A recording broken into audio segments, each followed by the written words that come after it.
നമസ്കാരം. Raf talk ഫുട്ബോളിലേക്ക് അവർക്കും സ്വാഗതം. യുവേഫ ചാമ്പ്യൻസ് ലീഗിലെ റയൽ മാഡ്രിഡും എസ് മൊണോക്കോയും തമ്മിലുള്ള മത്സരം നാളെയാണ്.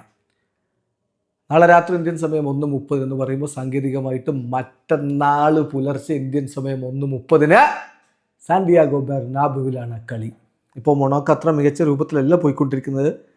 6 UCL മത്സരങ്ങൾ കഴിഞ്ഞപ്പോൾ 2 വിജയമേ ഉള്ളൂ, 9 പോയിന്റോടെ അവർ 19ാം സ്ഥാനത്താണെങ്കിൽ റയൽ 6 കളിയിൽ നിന്ന് 12 പോയിന്റോടെ 7ാം സ്ഥാനത്താണ്. അപ്പോൾ ഈ കളിക്ക് മൊണോക്കോയുടെ സ്ക്വാഡ് പ്രഖ്യാപിച്ചിട്ടുണ്ട്. ആ സ്ക്വാഡിൽ ശ്രദ്ധിക്കേണ്ട കാര്യം പോൾ പോഗ്ബയില്ല. പോഗ്ബയെ അവർ ഈ സീസണിലേക്ക് സൈൻ ചെയ്തിട്ട് അധികമൊന്നും കളിപ്പിക്കാൻ പറ്റില്ല. വളരെ കുറഞ്ഞ നിമിഷങ്ങൾ മാത്രമേ അദ്ദേഹം കളിച്ചിട്ടുള്ളൂ. പോഗ്ബ മാത്രമല്ല, മിനാമിനോ ഇല്ല, കബാറ ഇല്ല, അതുപോലെ ഹാദക്കി ഇല്ല, സാലിസു ഇല്ല, അതുപോലെ തന്നെ മാവിസ ഇല്ല. ഇങ്ങനെ പ്രധാനപ്പെട്ട പല താരങ്ങളും ഇല്ലാതെയാണ് അവർ കളിക്കാൻ ഇറങ്ങുന്നത് എന്നുള്ളതാണ് ഏറ്റവും ശ്രദ്ധേയമായിട്ടുള്ള കാര്യം.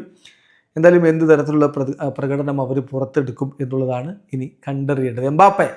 എംബാപ്പെ മൊണോക്കോയുടെ മുൻതാരമാണ്. അപ്പോൾ എംബാപ്പെ തൻ്റെ പഴയ ക്ലബിനെ കുറിച്ച് ചില കാര്യങ്ങൾ ഇന്ന് പ്രീ മാച്ച് പ്രസ് കോൺഫറൻസിൽ പറയുന്നുണ്ട്. അദ്ദേഹം പറയുന്നു, മൊണോക്കോ ഇപ്പോൾ അത്ര ബെസ്റ്റായിട്ടല്ല മുന്നോട്ട് പോകുന്നത്, പക്ഷേ അവർക്കറിയാം എങ്ങനെ ഹൈ ലെവൽ മെയിൻറ്റെയിൻ ചെയ്യണമെന്ന്. സോ നമ്മൾ തീർച്ചയായിട്ടും അഗ്രസീവായിട്ട് കളിക്കേണ്ടി വരും. നമ്മുടേതായിട്ടുള്ള ഒരു ദിവസത്തിൽ മികച്ച പ്രകടനം നടത്തേണ്ടി വരും. ടോപ്പ് 8 ഫിനിഷിങ് ചെയ്യണമെങ്കിൽ, ഈ സ്ഥാനം നിലനിർത്തണമെങ്കിൽ നമ്മൾ നന്നായിട്ട് കളിച്ച് പറ്റൂ, ഈ മത്സരം വിജയിച്ച് പറ്റൂ. ഇതൊരു ഇമ്പോർട്ടൻറ്റ് മാച്ചാണ്, ഒരു ഡിമാൻഡിങ് ഓപ്പണിനെതിരെ ഇമ്പോർട്ടൻറ്റ് മാച്ചാണ്.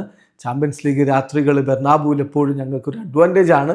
അത് സാധിച്ചെടുക്കും, വിജയിക്കാൻ പറ്റുമെന്ന പ്രതീക്ഷയിലാണ് ഞാനുള്ളത് എന്ന് കിലിയൻ എംബാപ്പെ പറയുന്നു. ഇവിടെ അവസാനിക്കുന്ന ഫുട്ബോൾ ലോകത്തെ കൂടുതൽ വിശേഷങ്ങളുമായി റാഫ് ടോക്സ് എത്താം.